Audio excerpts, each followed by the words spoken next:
All right, welcome everyone over here at OB Talkwire, episode number 16 already. We've had a bunch of episodes already here so far. If you haven't checked out the last one, it's going to be uploaded that I did with a guy by the name of Big Hot, they call him, Ivan Bosnack, music artist, SoundCloud artist. I know you're a little too old for that, right? But we have former ESPN, was in Europe, right? Yeah, it's called ESPN America. Yeah, ESPN America, yeah, and now writer for college football. What's it called? I'm the managing editor of the College Sports Wires for USA Today. College Sports Wire USA Today. That's of course Pat Sturgeon. Pat, thank you for coming on. Thanks, Ian. Nice to be on with you. So hopefully, I think we are definitely recording. Yes, we are, because I've had a lot of technical difficulties sometimes with a lot of this stuff. You know how it works over here. Sure. You're a low budget setup over here, a low budget company. You're a little poor to start out with. Then you have to move up when you get the big money and stuff like that. Sure, of course. But talk about real quick, what else? So what have you done really so far? Well- Because you said you were ESPN. You've worked overseas with ESPN, right? Yeah. Where did you Well- work? Well, I guess the best way to start is where I started here in Youngstown. So I was born and raised here in Youngstown. Was a big sports fan. I was the little kid that used to wait for the Vindicator to be delivered to my house so I could read the sports page. That was back when the paper was this The big. paper was big. The sports section was like 4 or 5 pages, a Really? big section on Sundays. And, subscribed to Sports Illustrated, played a lot of sports, listened to talk radio that I could get in late at night from Cleveland. Pete Franklin, who was a legendary sports talk guy from Cleveland, used to love, listening to him. But after I left Youngstown, I went to Ursuline and finished high school in California. And then I went to the University of Kansas, Rock Chalk Jayhawk national champions. That's where your shirt says right there. Says right there. And got a degree in broadcast journalism and started my career then. Because see, I didn't even know if you got a degree in broadcast journalism, because YSU didn't even get their like whole broadcast journalism stuff until 2014 it was. Mhm. So I didn't know if other schools would like fall back on that, like go Right. back all the way to like just kind of 7 Right. years ago. Right. Because mostly everyone was just either like going into communications or something like that. You had Yeah. none of this like broadcasting, none of this like Right. journalism technology Yeah. that we have nowadays. I imagine when you were there, you probably had, it was really like different It was too. different. I mean, I learned to edit videotape on from 3 VHS to VHS, and then something called 3/4 inch, and then I don't even know what that is. right, and then they graduated to digital beta, and the digi beta tapes we used to edit and shoot. But yeah, I mean, I got a degree in broadcast journalism, and I always loved sports.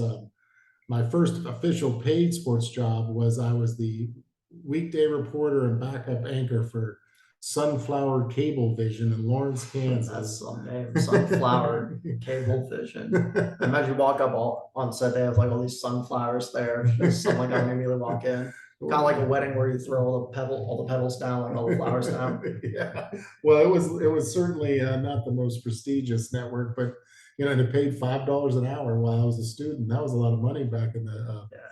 I was class of '87 back in Lawrence, Kansas. But and then I was trying to get an anchor job around the country, and I got close a couple times because I wanted to be like a weekend sports anchor Yeah. / reporter. And but as life turns out, and I always encourage people to always try everything, because you don't ever want to have any regrets. Yeah.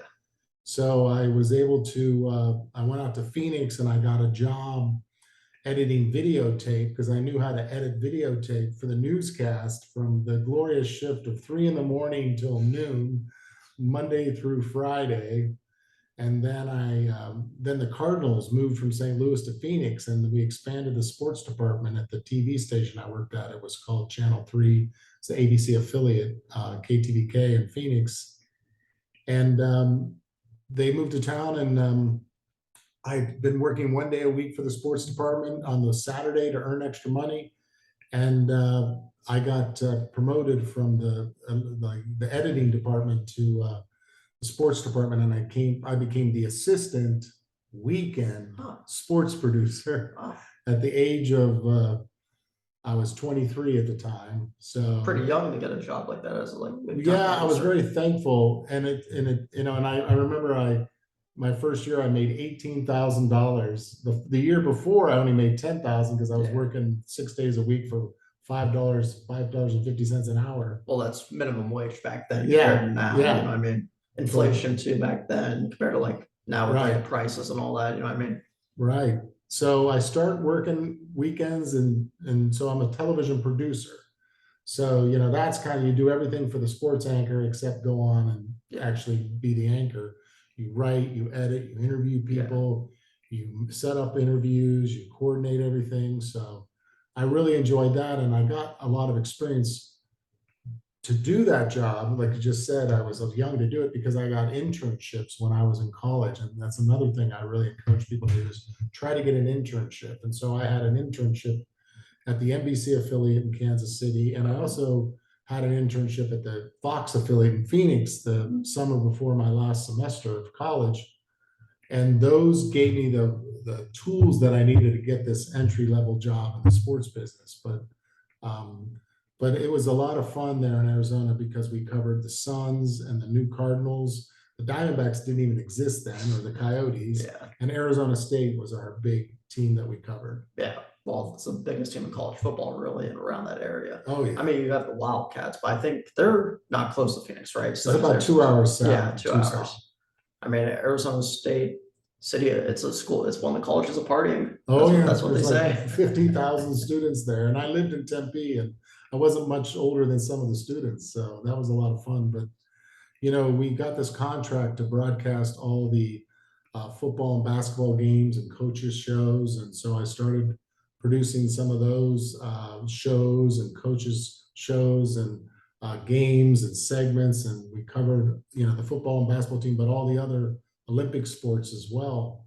So I had a really great introduction to the business and just kind of worked my way through all of that and worked at Channel 3 for till I was about 30 years old for 7 years. But it was a lot of fun. Back then, I felt like it was a lot harder to get a job like that because nowadays, we have YSN over here, local broadcasting where I work at too a little bit.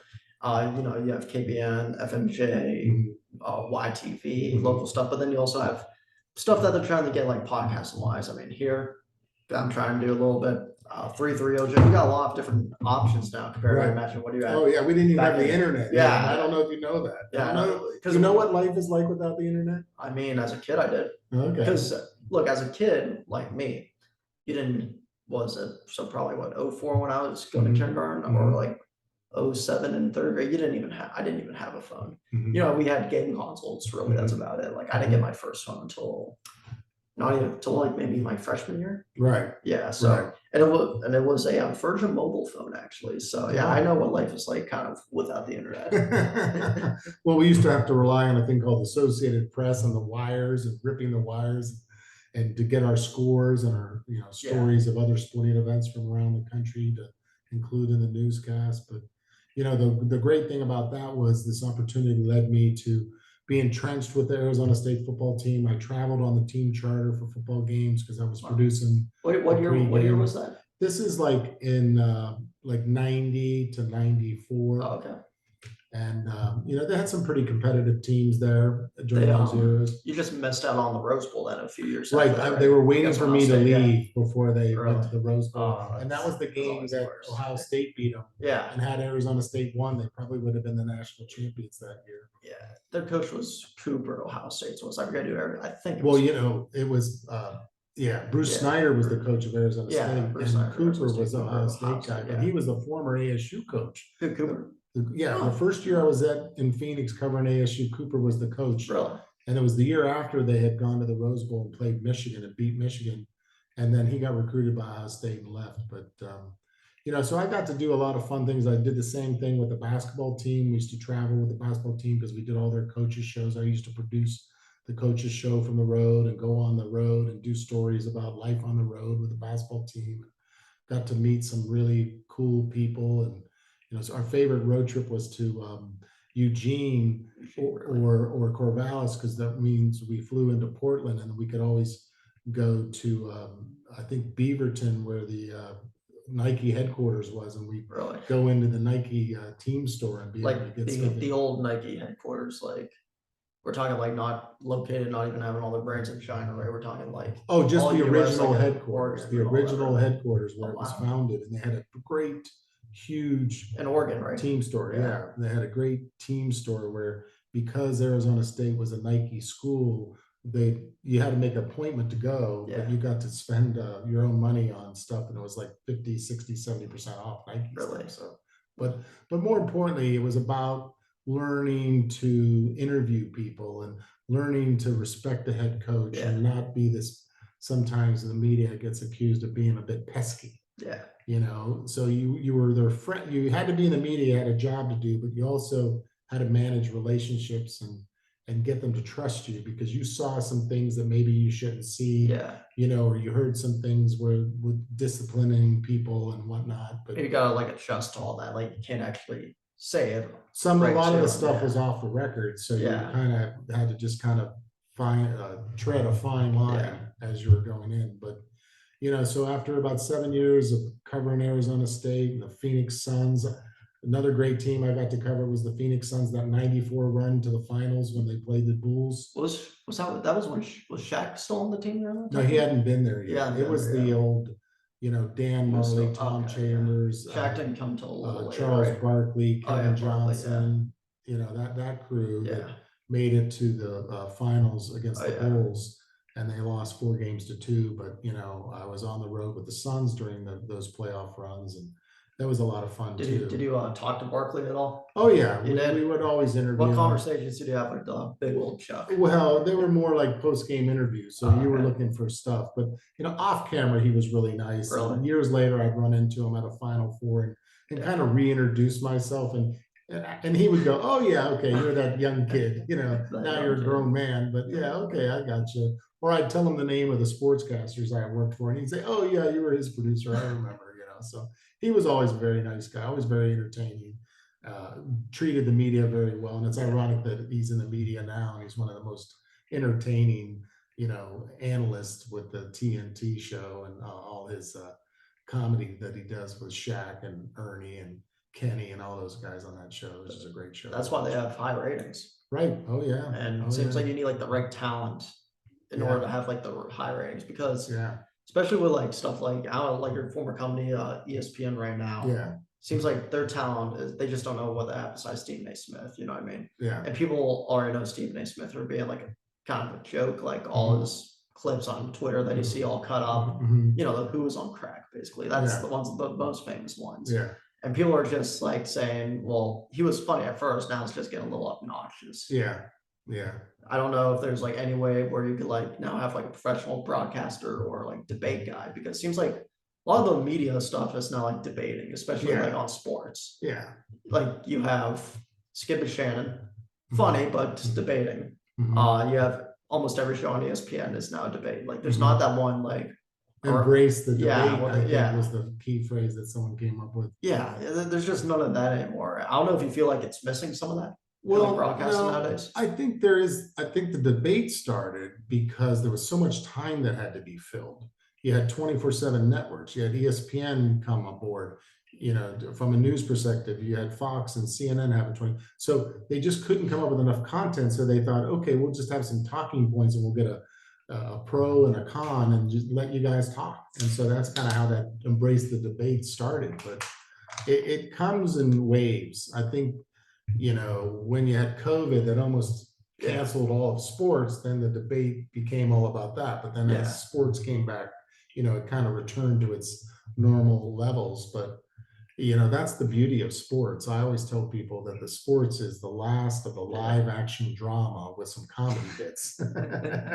Because so, but to kind of continue with my career path, so I'm in Phoenix, I'm doing this, all this stuff with ASU, and then I have an opportunity to move to Europe, and I move over there all the way overseas. It's London, England. My brother lived there, so I knew I had a free place to stay. So that was one good thing, and one of the most expensive cities in the world. So you can't turn that down. Yeah.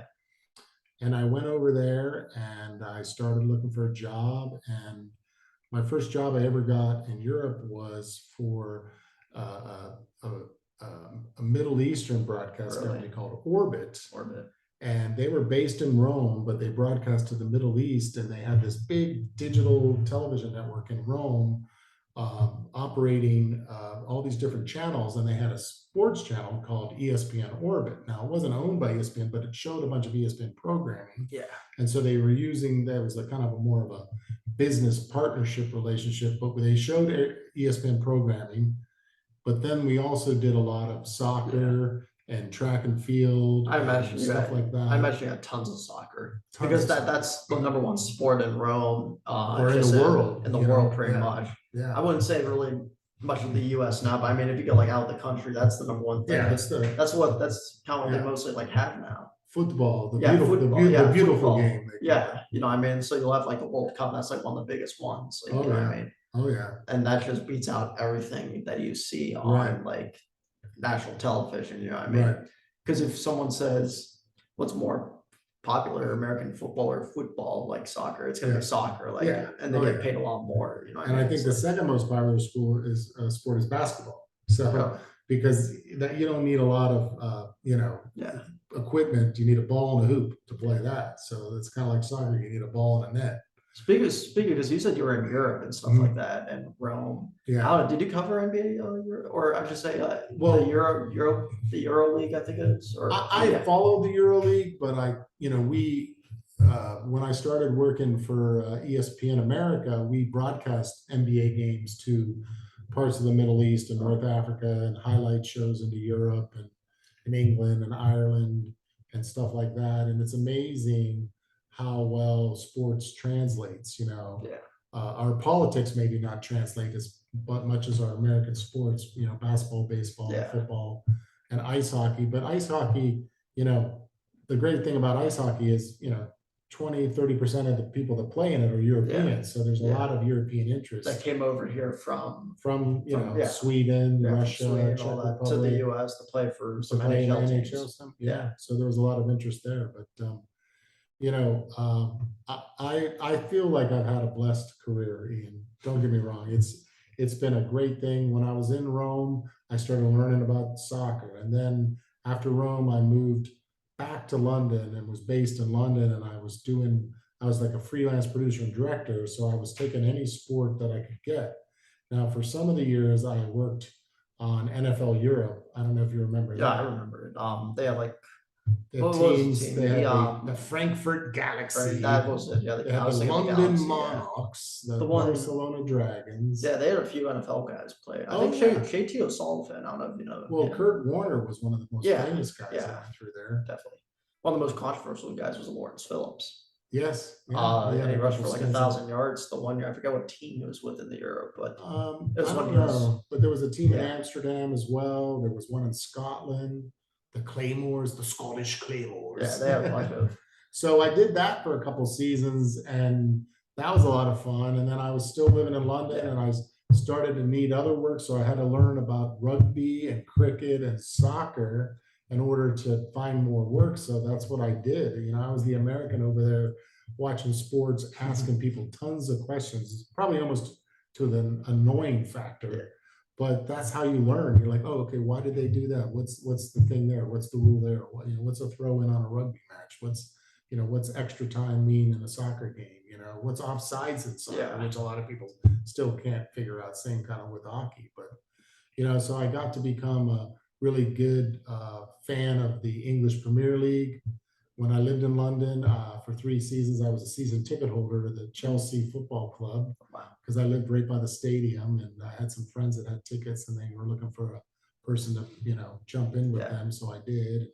That's where what I really like about soccer. It's a tidy 2-hour window on TV. Really? Yeah. There's a little bit of a pregame. There's 45 minutes with no commercials. There's about a 15-minute halftime, and then there's 45 minutes no commercials.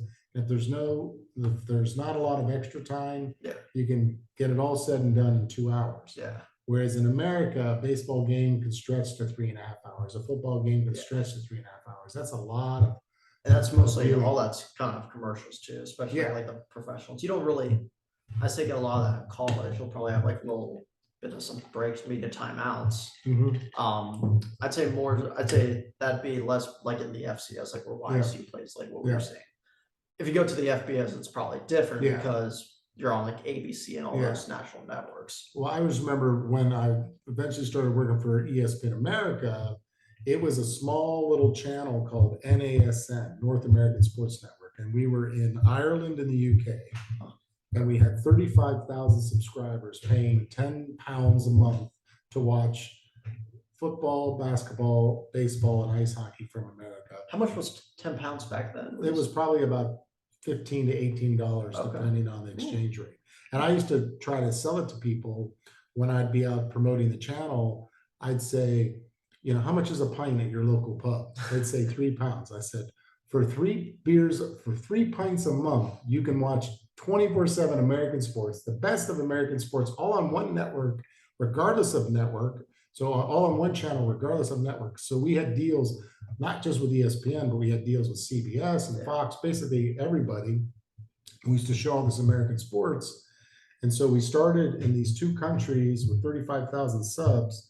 And within 4 years, we had expanded into like 20 countries. And then we started a separate feed into Germany and parts of Europe, because we could show NFL games on that channel. And the UK and Ireland, we couldn't show NFL games because the rights already belonged to Sky and Channel 4.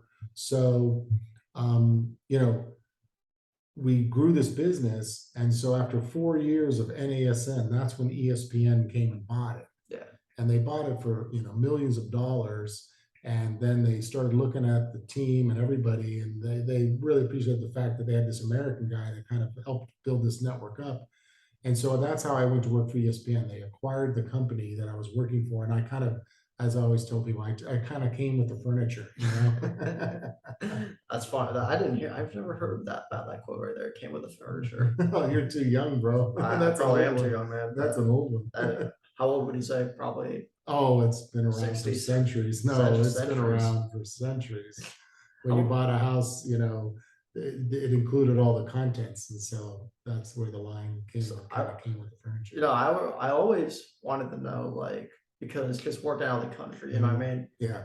Speaking to people was probably a challenge because they all have either Italian accents. Yeah. They speak full-blooded Italian. So you basically have to pull out, you don't have Google Translate at this point, probably when you had anything like that. Right. So you're probably thinking to yourself, all right, what's this guy saying over here? How am I supposed to? And language skills weren't one of my biggest talents. So, it was fun. It was adventuresome.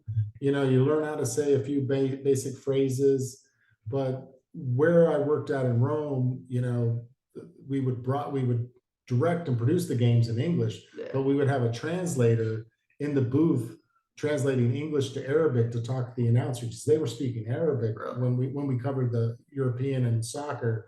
The American sports, we would just broadcast with the English commentary, the feeds from ESPN and stuff like that. But it was a great cultural challenge for me because I got to work with people from all different nationalities and different ethnic and religious backgrounds.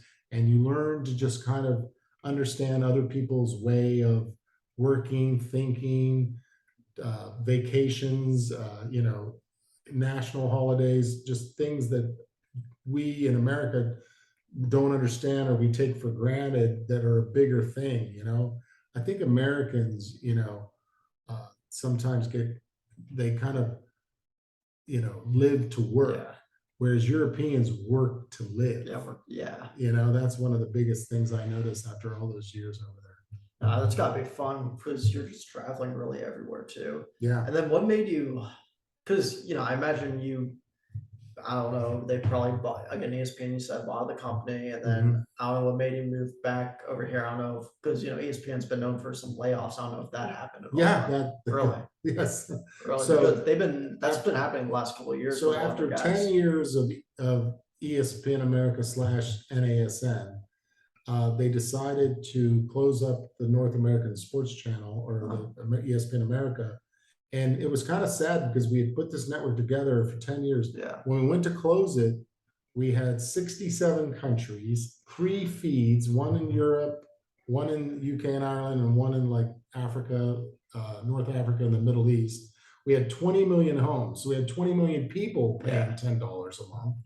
And then they're like, what happened to the channel? Right? Well, they closed it down because one of the reasons was profit margin. They wanted to make more money with their initial capital outlay, and they thought that they could do that back here in America.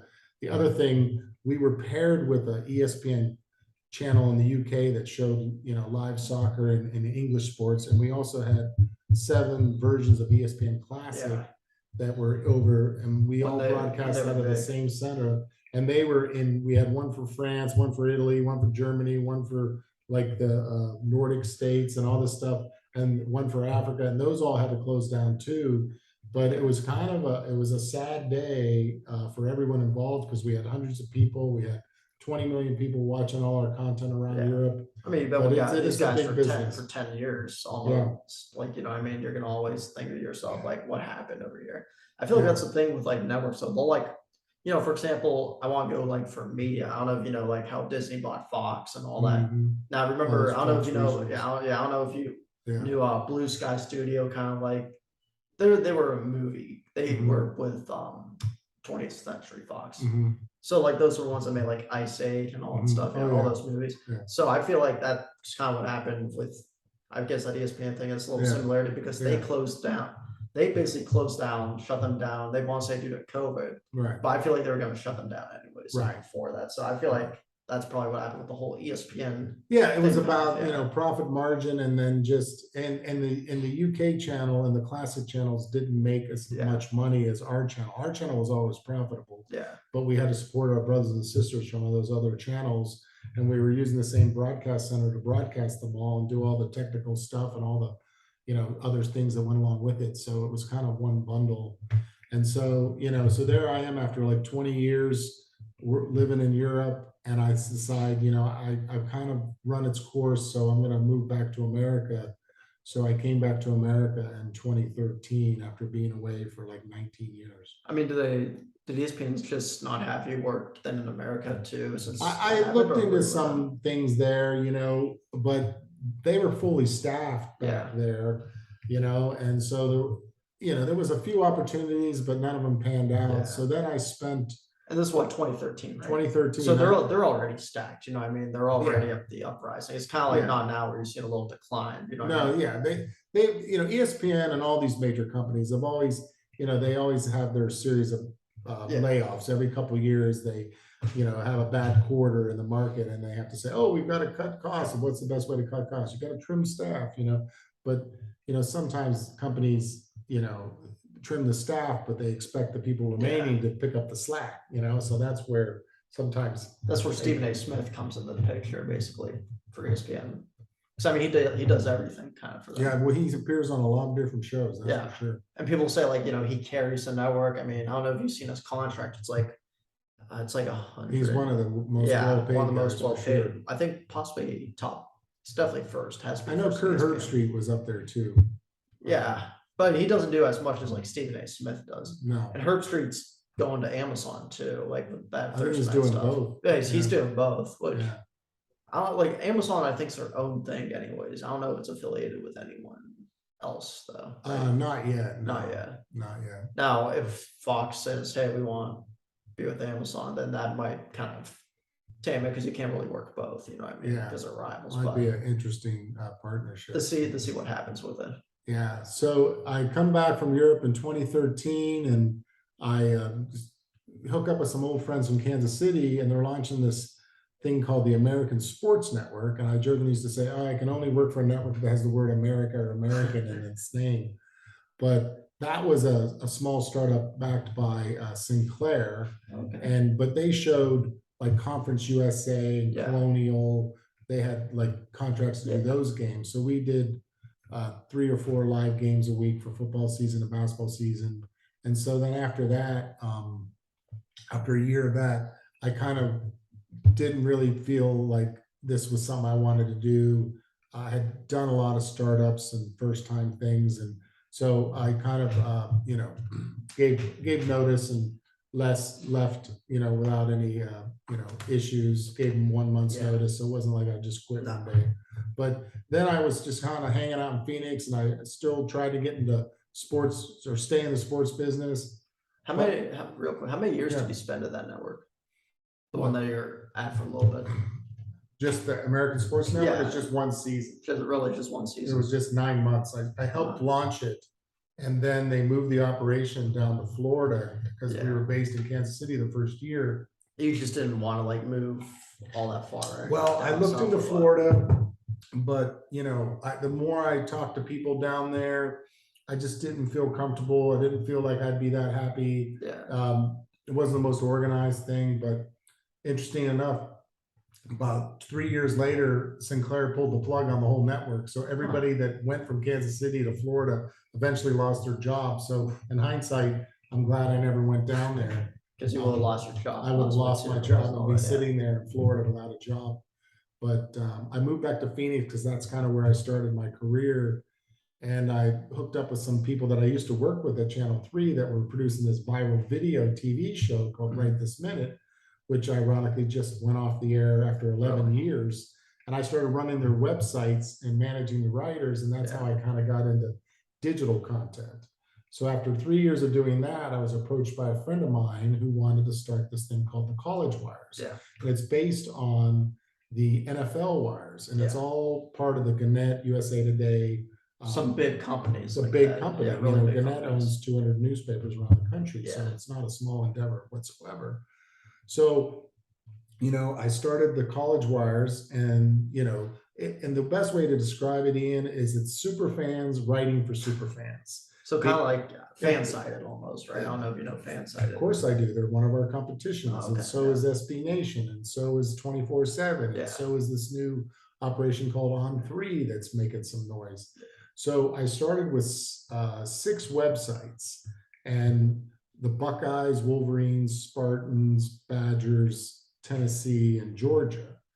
And so over the first course of, the first season, right before the season started in 2019, we added Notre Dame, Alabama, Just a bunch more teams. Oklahoma, and Texas. So we had 10 teams for that first season. And each website had about 2 or 3 guys. And we wrote fun, listicle type stories. And we didn't really write AP style game recaps. We wrote more, here's 5 reasons why they lost. Here's Twitter reaction to that great finish or that whatever. They're quick hitters. People's attention spans are very short these days, and they want to have quick hitters. And 80% of the people consume their content from their phones or a tablet, so they want to read 200 or 300 word stories. They don't want to read 1,000-word stories because they get bored and they just never finish. I feel like that's because I wrote a little bit for last one, college football, stuff like that. You've seen my writing. I try to get better over time. I'm more like the wise and stuff. We don't gotta write super big. There's no writer was a word count that you have to do. You know what I mean? No minimum. Yeah, no minimum. So I had to do a little bit of a minimum. Yeah. And every single time though, it's like, okay, you're doing a recap of something. Yeah. You gotta kind of reach that minimum or reach close, but then they'll say, oh, there's this, I won't wrong, you gotta fix it back. At that point, I did it for a couple seasons. At that point, I just you just get tired of something, tired of the same stuff when you're trying to do it. So I'm sitting there, I'm like, maybe it's just not worth it for the most part over here to do that instead. I'm more of a communicator when it comes to stuff like that. Play by play and stuff. I'm not more of a story writer unless say I want to have a post game interview, then I have to of course write it. That's why I usually do the YSN stuff.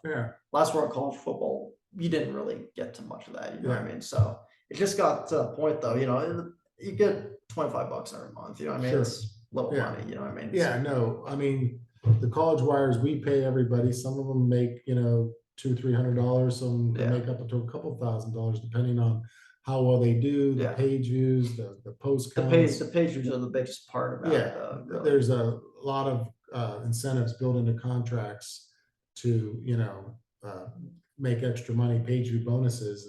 And the group of writers that I employ now, the network has grown to 24 websites. And I have about 74 freelance writers. I have a full-time assistant. I have a really good manager above me. And, we're all full steam ahead now. And, last year, we between at the time we only had 19 sites, we did like over 300 million page views for the year. So that's a lot of page views, a lot of unique users, a lot of people enjoying sports because, sports is fun to follow. I mean, I always tell people that my career is my hobby, my life is my profession, but following sports is my hobby, but I get paid for it. And I feel like I'm one of the fortunate people that have able to carve out a career doing something I love. It's been challenging. It's been lonely sometimes with, working nights or working late on a, Saturday night, and you come home and everyone's out partying and you're just getting home and you're too tired, and you have to or you have to get manage all back these- up again yeah, at you have to 7 manage all a.m. these So you things, go like now, it's almost like I'm on call 24/7. I watch the Really? sports and follow sports all the time. And every time I see a sports story, I have to ask myself, does that affect one of my 24 websites? Did that guy play or used to play or currently plays for Ohio State or Notre Dame or one of the You got schools? fact check a lot of stuff, you know what I mean? And sometimes Oh, yeah. if you do like a smaller school, for example, Yeah. like you're not gonna get a lot of info. So like you actually have to like go to the school, you know what I mean? Yeah, but everything's online now. Every media guide is a digital database. There's tons of websites like Pro Football Focus and stuff that you can subscribe to that get you Barstool or whatever. But this whole like blogosphere slash, I call it, quick hit writing is almost become its own industry in the last 10 years. But it all started with Gannett. And we have a whole division called SMG. It's called the Sports Media Group, and it's a collection of 75 owned and operated websites and over 100 affiliate websites. And some of the other bigger websites are a website called Hoops Hype, a website called Golf Week, MMA Junkie, and then a special section on the USA Today called For the Win, where they, kind of write stories about what people are talking about socially online, what's trending online. So, our current lineup is basically your top 25 of college football. Now, most of our readers want to read about college football, spring football, recruiting, all football, NFL draft all preps. football. Oh, March Madness. Oh, we'll pay attention to that for about 3 weeks. Yeah, and then the minute our team loses, we won't pay attention. And so Yeah. there's only one winner, Kansas last year. Yeah. But so it's a lot of fun. But like, we have Spartans and Badgers. They have a really good basketball following, so that we get some traffic from them. But it's been a real pleasure, and the great thing is I work from home. And I was working from home pre-COVID, so this whole work from home thing wasn't a big thing to me because I was already doing it for a year. You just wake up, or you're in your pajamas already, depending on the day, and then you just go on your Well, computer. I wake up, I check my emails on my phone while I'm laying in bed, make sure that no big breaking news story. And the great cool thing is I'm based in Phoenix, which is Pacific time. So when I wake up at 6:30 my time, it's already 9:30, 10 o'clock Eastern time. So if there might already be a couple stories already broken because of the time. But I have writers that live in all the different time zones, Like so update you on like different stories that are happening. So we give them Eastern ideas. We give them ideas and they turn those ideas into stories. We come up with formulas for ideas that work across the board for all 24 teams. So they do those, but we have to be kind of selective in how we manage people because they're all still freelance contractors. They're not staff. So there's no real deadline, but there's an expectation that you have to meet. That if you want to help yourself, you want to get more page views, you want to potentially make more money, you need to be kind of quick. You can't wait 3 days to write a game recap. You got to write it within 2 or 3 hours. Right after. Usually. Or sometimes we write it, but then we don't publish it till the next day because we know that everyone's sleeping. And you don't want to, this is an interesting fact, you don't want to start the Google search clock too early because Google finds 2 stories exactly the same information. It thinks the one that was published at 8 a.m. is better because it's recent. It's all SEO and all that stuff. Right? SEO tells them that the most recent story is the most update. But if you publish it like 2 in the morning or midnight, you've already started the clock ticking. And when Google decides, the AI and the SEO decides which story it's going to put up on the top of search is going to put the one that's 1 hour old instead of one that's 8 hours old. But even though both stories are exactly the same, by two different journalistic enterprises, but one's older. So we do all this strategizing, and we have a bunch of people that work for the USA Today and Gannett that this is their whole job, is to figure out people's trends and the Google analytics and the proper SEO and how to do it. And it's really kind of fascinating because I've been in television my whole career, and I've only spent the last 7 years in digital. Yeah. But what I love about digital is also, if there's a mistake, you open up the story in WordPress, you fix the typo, and you hit save, and it's voila. Compared to back then. Back then, when I was doing TV, if the guy made a mistake and gave the wrong score during the show, that was it. It was in satellite heaven. You weren't getting it back. Someone published a newspaper with the wrong information, they had to run a correction the next day.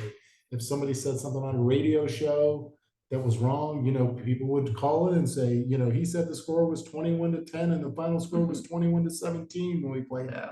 So, and they get real mad about it too. Oh, people love love to correct people. It's almost like these baseball parents at like some of these youth baseball games, like with their kids, stuff like that. Especially like the ones I broadcast sometimes. Like, my kid's gonna go like over here. I'm like, just watch the game sometimes. I'm just like, you don't gotta correct anyone about your name, kid's pronunciation. You know what I mean? Yeah. It's like whenever a parent comes, like, try and come to the booth, I'm like, oh, what's he gonna do? Hopefully he or she ain't gonna say nothing. So right. That's pretty much what it was there. But you go back to the SEOs and stuff. That's something I guess I wouldn't say real struggle on, but it's like, they would tell me, like, you gotta go here, like, to this website and read it.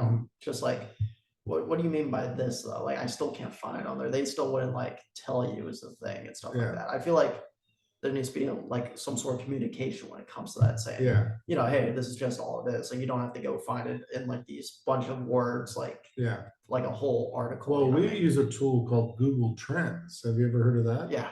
Right. So our guys will go in, say they're the Ohio State website. They'll put Buckeyes football, and they'll look to see what other things beside, like, Buckeyes football is the header, but what's the subtopic? And then that they see a name, they're like, oh, everyone's talking about that recruit. Let's write a story about him today, because that's what people are searching for.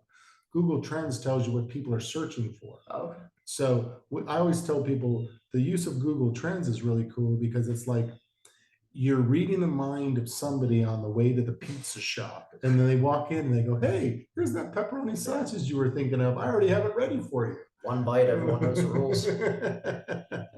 So that's one of the tools we use. But, we also have a AI shares all our social media through a company called True Anthem. And that's another interesting thing, because, people write stories in the morning, but we don't share them until the early evening and late afternoon and early evening, because that's when people get home from work and they want to check their Facebook page and stuff like that. And when we first started using this AI to publish our stories, some of our staff would say, oh, I want to manually publish it. We're like, no, don't manually. Don't try to guess. Let the AI figure it out. You're not smarter than a computer. They're listening to the internet, and they know when to share a story on Facebook that people are talking about. But when I say talking, people are searching for that person's name. It's that whole section on like Twitter, like, what's trending? What are people searching for? The other night they were searching for Notre Dame, Ohio State, or UGA beating the pants off of Oregon, or last night LSU's dramatic loss, point after touchdown that got blocked. That was something last night. Yeah. And that's the great thing about technology. I'm here in town for my 40-year high school reunion, and all the classmates were there, and there was a bunch of spouses, and near the end of the night, what do I see? I see two spouses over there watching the LSU game on their phone because they're like, well, we don't know all these people. We're just the husbands. We're just hanging there. So what did I do? I went over and watched the game on the phone with them for the last couple of minutes and watched the last LSU touchdown and the unfortunate kick, because LSU Wire is one of my websites. Yeah. Florida State, we don't have a wire site for them. They're on the next list of expansion possibilities, but that was a big win for Florida State. What do you think about just all these other sites like Barstool and all that stuff? And people say, I imagine older people aren't really much of a fan of Barstool compared to like the young college frat boys kind of. Yeah. Because Barstool could get at anyone. I mean, there's something like where you have to like, you might be mad at someone, but like you can't actually like say it. You know what I mean? Like, because you gotta keep like your job. Barstool, they just don't care. They could go after anyone they feel like almost. They have no filter. It's almost like Chuck Coletti, Chuck's last call. I don't know if you remember that right there. He went after everyone who called in and tried to prank call him for his OVIs and all that. Yeah. No, I mean, obviously I'm partial to the people that employ me, USA Today and Sports Media Group and, Gannett and all that. But, our competition is Sports Illustrated. Our competition is 24/7. Our competition is Rivals. Our competition is Fansided. Barstool, they're more like they talk about sports in general and they don't have verticals, that looks after a specific team. So that's where I think we do a great job is if you love Ohio State Buckeyes here in Ohio, you go to Buckeyes Wire every day and you'll find out everything that's going on with the football team. They'll tell you about every player, every former player, everybody that's making news that associated with the Buckeyes. So that's where I think we excel is we concentrate on groups of fans and we try to serve a bigger audience, but when you combine the fans of Georgia together with Alabama and Ohio State and Notre Dame, You already got the four Oklahoma, biggest schools Texas, right there. Like six right there. Yeah. So those fan bases, they love their teams, but they're very passionate, a little nuts sometimes. Our Twitter reaction posts are some of our most popular, where our writers and contributors scan the internet for Twitter reaction to LSU getting the 2-point conversion blocked. And how many followers does the Twitter page have right now? Well, we have a Twitter account for each school. Okay. So they have their own, and each of them have a Facebook page. So the followers run from 25,000 to from the older sites to just a couple thousand for some of the newer sites. Because in the spring we just launched Nebraska, Iowa, Texas A&M, Clemson, and North Carolina. Those are our new sites. Previously, at the beginning of last year, we launched Arkansas, Rutgers, and Colorado. And in between that, we launched Auburn, LSU, USC, and Florida. So, that's your basic top 25 for football, minus maybe a Utah, North Carolina State, or, semi-local Pitt Panthers. So, but we always are looking for other sites to make sites about, to launch new sites. But, we don't just sit there and figure it out in a day. We talk about it for months. We look at the fan bases. We look at, how many alumni do they have, how active, how many other sites are there that cover that school. We don't want to enter a crowded market. We want to try to stand out a little bit. Because if you enter a crowded market, it's just the same stuff. And you're never going to really become a bigger website because it's just too crowded. Well, you're going up against some of the like top ones too. If you're just if you're doing exactly thing to Barstool or PFF, something like that, you're basically their clone and the knockoff version of them. You're like the Walmart version compared to the Target almost. Well, and the other thing that we do is we aggregate content. So we cover the media that's covering the school, and that's where you say ESPN was reporting this, or here's ESPN's FPI, and here's where our schools rank in the FPI. So we're always, but what the great thing about USA Today is we have a huge photo library. We have tons of archive photos, and we have current photos of every game. And we also have a small deal with AP and a small deal with Getty. So maybe, ESPN comes up with a list of their top 25, but we have a picture to go with it. It's not just a line.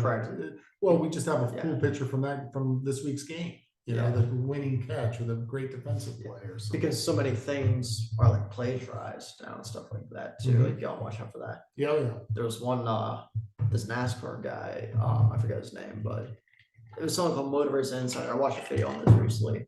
And they were supposed to go to a track, but they were copying everything off this like website. I think it was off of NASCAR.com or something. They were like copy and pasting the whole thing, and they got in trouble for it. I think the boss actually, it's kind of funny. The boss changed his name on Facebook a few times trying to get off and get in trouble or something like that.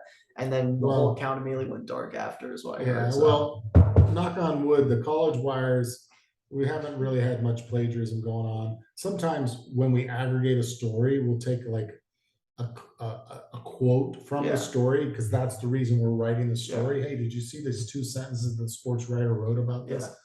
sometimes we hear from some of our competition, they say, hey, you kind of maybe copy and pasted too much because the original content's behind a paywall and we're Yeah. almost kind of giving it away for free. So that's one of the things I try to manage is, take one quote, not four, because you want to respect the competition and not give away all their content that they're selling. So sometimes if it's hard, like for me, the quote one, I did one with one of my friends who's actually in Indiana now, Cole on their staff, but when he was got the job at YSU before Indiana, I just paraphrased all what he said because I knew right away, because I was talking on the phone with him, I knew right away I wouldn't be able to like do all quotes and stuff like that. I don't know if someone could get away with that, or I don't know if like you would actually like that would be counted as plagiarism. Well, if you're quoting someone in an exact quote, if it's from a press conference, I don't think it's plagiarism. But the challenge is, like you said, sometimes you don't have an audio recording of the interview, so you just have to summarize what the guy said.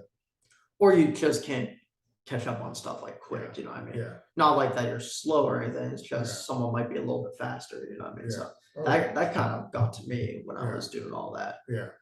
It's funny. We have two rules with the college wires. You have to have fun. This can never be a burden. This can never be, always what am I supposed to do? I have to come write 2 stories this week for, Buckeyes wire. What am I supposed to do? Well, you should have 4 stories in mind and then, write the 2. And the other thing I ask all the writers to do is communicate.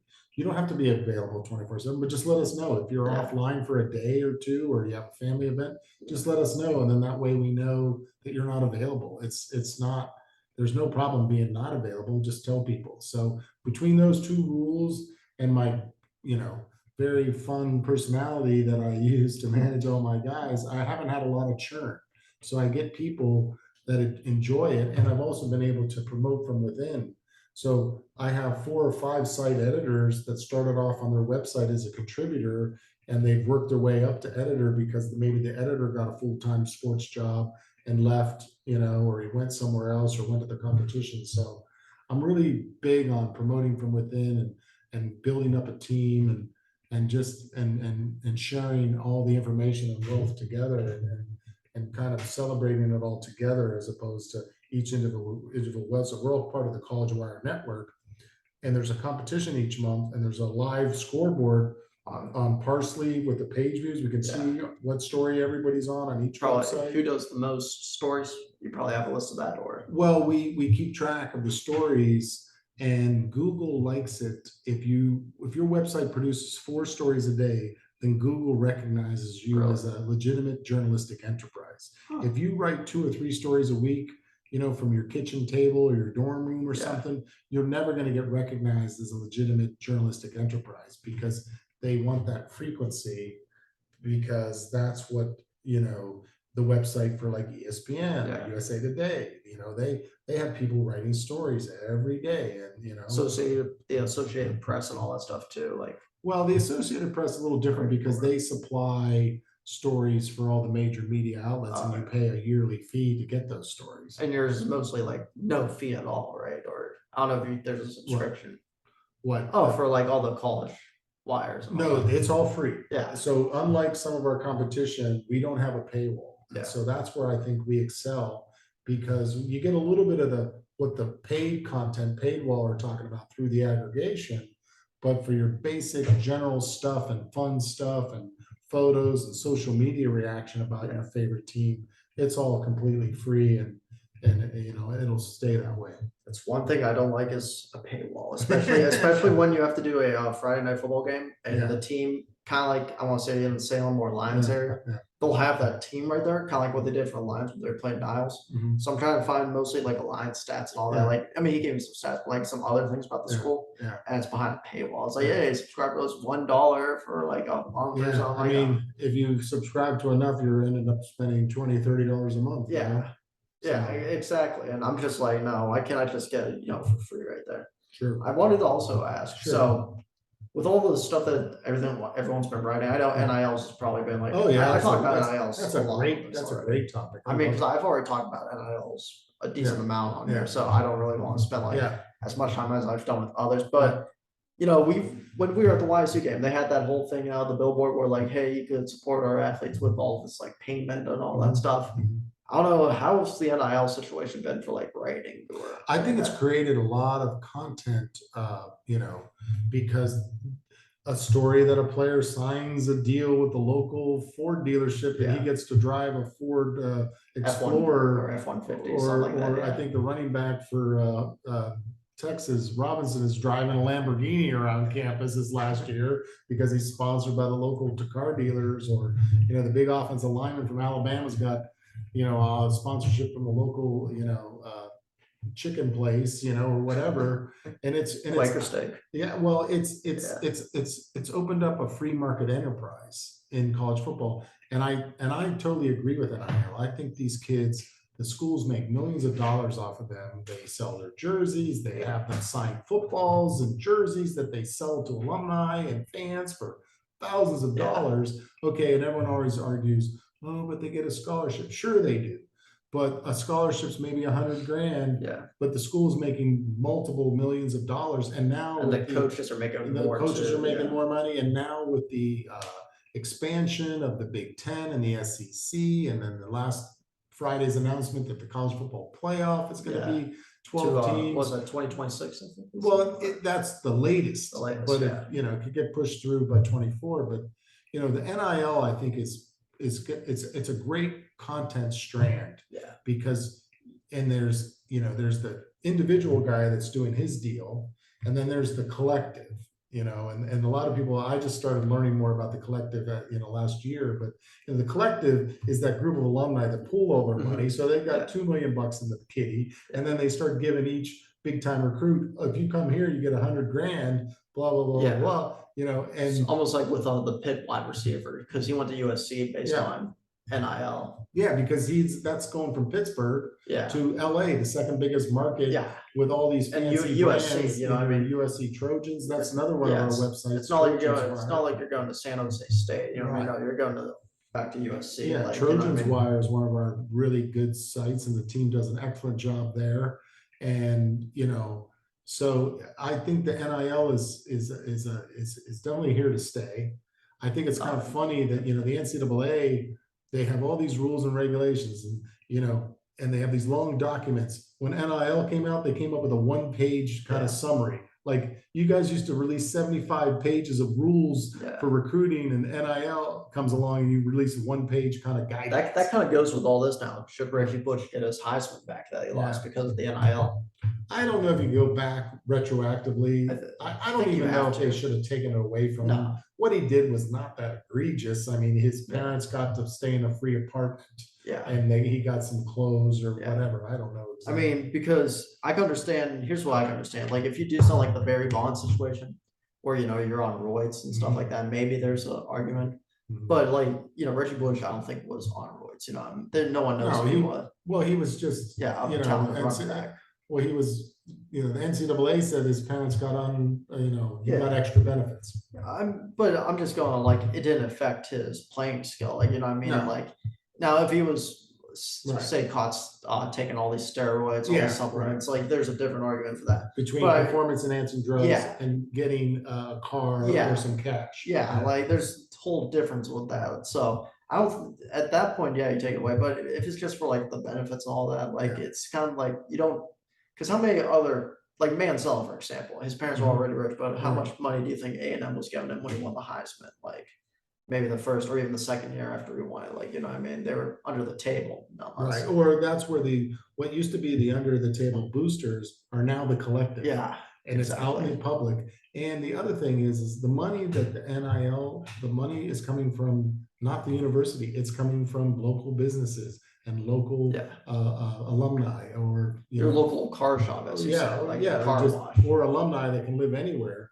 But then instead of donating their $1 million to the athletic department, they're going to donate their $1 million to the collective that's going to ensure that they can recruit top players by giving them incentive to come to the school on the premise of they're going to have some NIL opportunities at our school that you may not get at other schools.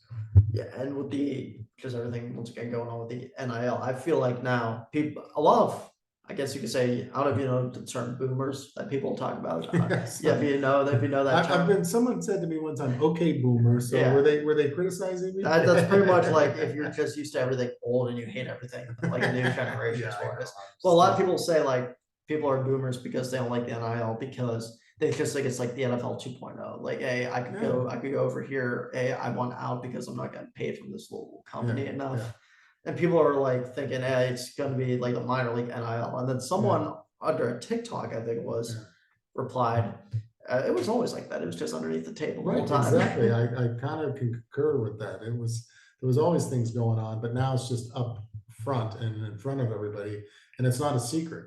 But the coaches have to recruit differently. Same with like college basketball, with the transfer portal and NIL. Sometimes you don't know who's going to be on your roster. I forget his name, but the one Miami basketball player that transferred because of it. He didn't like his NIL deal or something like that. Yeah, which I forget his name, but to me that's kind of like, wow. Yeah, you must have a really tough life if that's what you're complaining about. Yeah, I mean, they already paid some guys at Miami before that. Well, I remember when the NIL started, some Miami boosters said anyone that was on the team gets a free gym membership to my gym. That's pretty.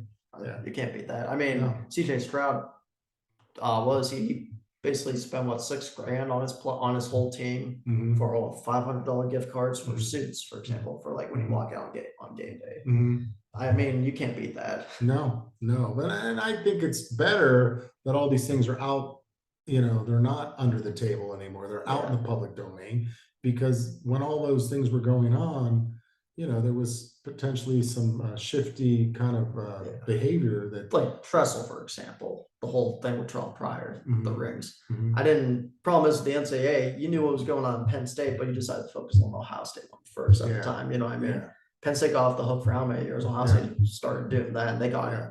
I think, in my opinion, before like that whole thing, they were actually getting like a heftier fine than like Penn State was. Right. Because I mean, with the NCAA, who knew about Penn State? There had been a couple people before, like they actually said, we're going to find out about it. Yeah. You know what I mean? They just swept that under the rug kind of, and they bashed Ohio State for some tattoos and rings that they sold for money. You know what I mean?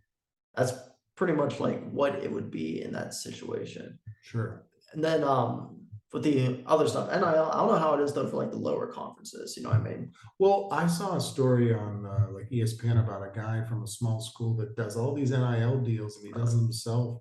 And he's like one of the most successful college athletes, like a running back at a smaller division school. But he gets involved with a lot of local businesses. He represents himself. I can't remember his name. D2? Yeah, it's something like that. But it was just really fascinating. They did a little like 4 or 5 minute feature, and he's probably one of a dozen of these athletes. Or another great example of the NIL potential is like Arch Manning. Everyone wanted to know where he was going, and he finally picked Texas. So I'm sure he's going to have some sweet NIL deals by the time he starts playing. So I think it's okay. I don't really have any issues with that.